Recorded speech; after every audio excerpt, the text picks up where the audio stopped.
The author of the modestly titled book How to Be Right has, again, got it wrong. James O'Brien launched into this tirade after a caller said he was disappointed that Keir Starmer wouldn't repeal the Public Order Act.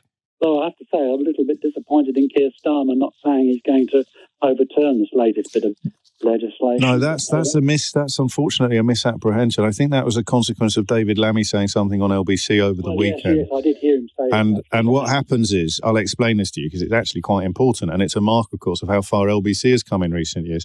You have some very strange people out there who spend their days desperately trying to resurrect the ghost of Jeremy Corbyn. So David Lammy says something off the cuff and out of context on LBC, and one of these weirdos clips it up and puts it out as proof that the Labour Party isn't going to be repealing any of this, and they're not going to be doing anything at all to remove legislation that they actually voted against in the first place.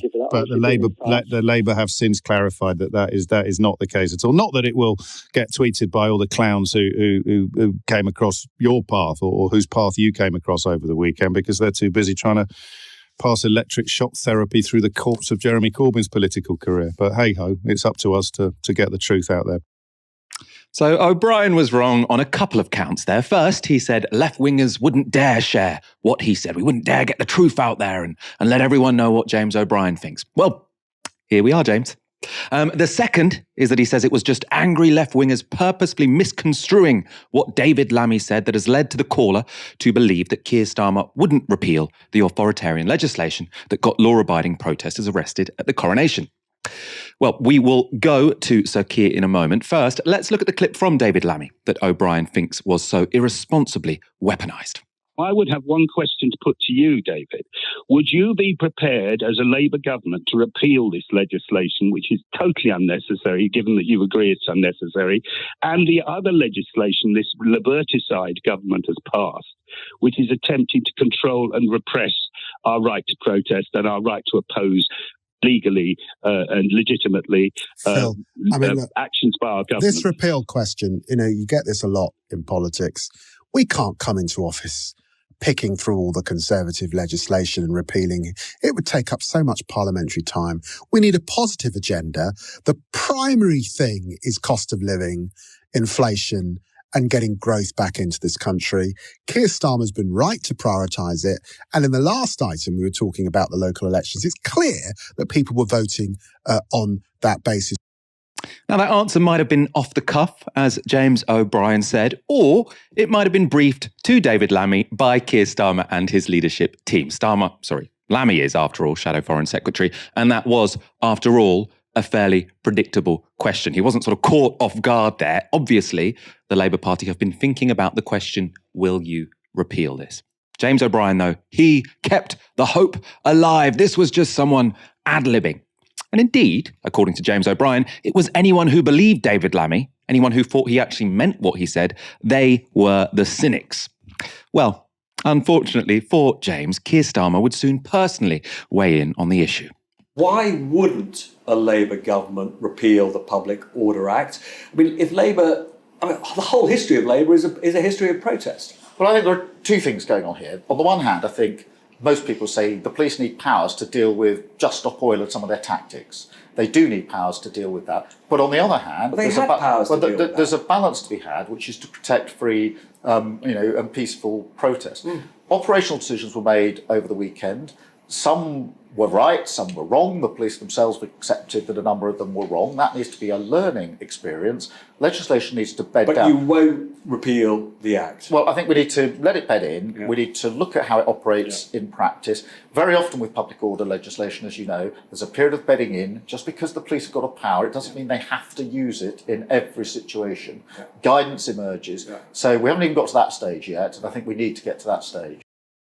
So that was pretty clear, and it was from the horse's mouth. Keir Starmer won't repeal the Public Order Act, and in fact, he wants it to bed in. Now, with that context in mind, can we listen to James O'Brien one last time? So I have to say I'm a little bit disappointed in Keir Starmer not saying he's going to overturn this latest bit of legislation. No, that's unfortunately a misapprehension. I think that was a consequence of David Lammy saying something on LBC over the weekend. Yes, I did hear him say And what happens is, I'll explain this to you because it's actually quite important, and it's a mark, of course, of how far LBC has come in recent years. You have some very strange people out there who spend their days desperately trying to resurrect the ghost of Jeremy Corbyn. So David Lammy says something off the cuff and out of context on LBC, and one of these weirdos clips it up and puts it out as proof that the Labour Party isn't going to be repealing any of this, and they're not going to be doing anything at all to remove legislation that they actually voted against in the first place. But the Labour have since clarified that is not the case at all. Not that it will get tweeted by all the clowns who came across your path or whose path you came across over the weekend, because they're too busy trying to pass electric shock therapy through the corpse of Jeremy Corbyn's political career. But hey-ho, it's up to us to get the truth out there. That was James O'Brien. I suppose giving a lesson in how to be wrong and also how to be an asshole while you're being wrong. Everyone else is a weirdo. Everyone is strange people, these odd, bizarre weirdos on Twitter who, when they hear David Lammy say Labour won't repeal a law, think Labour won't repeal a law. It's hardly conspiracy theory thinking, right? This is just people believing what they hear. James O'Brien, so deluded, even if David Lammy says they're not going to repeal it, my Liberal Labour Party, who I love, of course, he must be lying. He must have misspoke. No. When people say things, sometimes you should believe them. I mean, not often Keir Starmer, because we know he tends to break his pledges. But in any case, in this situation, there was no reason for David Lammy to lie, and he wasn't lying. Barnaby, from one strange weirdo to another, what do you make of James O'Brien? It sounds like he doesn't like people like us very much. Well, he could sneer. James O'Brien could sneer for the Olympics.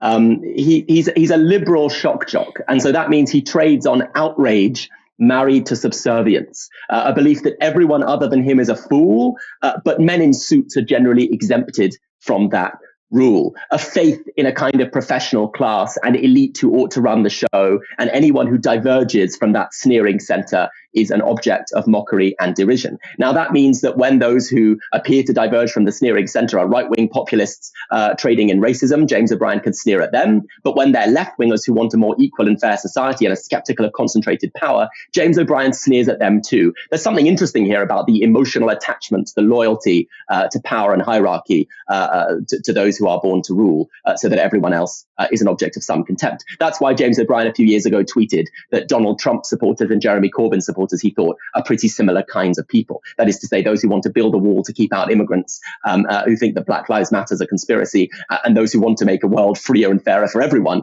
are identical to James O'Brien and to much of the liberal commentariat. Why? Because they both distrust concentrated power. I think that Trump supporters are misguided now to take it on, but they both think they distrust concentrated power. And that kind of concentrated power, James O'Brien speaks in the defense of. So on that clip, he was particularly sneering about Jeremy Corbyn. It's worth remembering that when Jeremy Corbyn was most popular, James O'Brien tried to jump on the bandwagon in 2016. He said there wasn't anything to disagree with in Jeremy Corbyn's policies. In 2017, he said we should stop treating Jeremy Corbyn as a pariah and start treating him as the alternative prime minister. Then a couple of years later, by 2019, he was saying he couldn't vote Labour and look a Jew in the eye. I mean, I wouldn't want James O'Brien looking me in the eye. I think I'd be quite scared by the encounter. He also said he couldn't vote Jeremy Corbyn and look an EU citizen in the eye, as if Jeremy Corbyn was responsible for Brexit, which he'd opposed, and which James O'Brien, of course, had helped to enable by pushing that second referendum campaign, which made a hard Brexit, I think, much more likely, and eventually ended up helping to cost the Labour Party an election by adopting an anti-Brexit position that lost them so much support. So he's not really a political guru. He's not really very politically wise in his strategies, but he's very, very full on the contempt. He's very good at contempt. And I think that that tells you all you need to know about a man who in 2022 said that his job was more exhausting than manual labor because of the intellectual exertion that it involved, and gave in evidence for that claim the fact that he worked for 2 weeks on a building site in 1988 in Yorkshire. He doesn't like very much people who do manual work. He thinks of himself as superior to everyone. And that, I think, is the kind of base of a certain thin Guardianista politics that James O'Brien represents. It's real thin skin as well. I'm blocked by James O'Brien. I don't think I've ever been particularly rude to the guy. I'm not rude to anyone on Twitter, but then James O'Brien's blocked me, Dan Wootton's blocked me, all these people that they're very, very thin-skinned snowflakes. You sort of point out when they're wrong. It's like, block! I'm not having that. And that's why they're able to dismiss you as weirdos, because anyone who's, if there's a reasonable and strong challenge, they just block you straight away.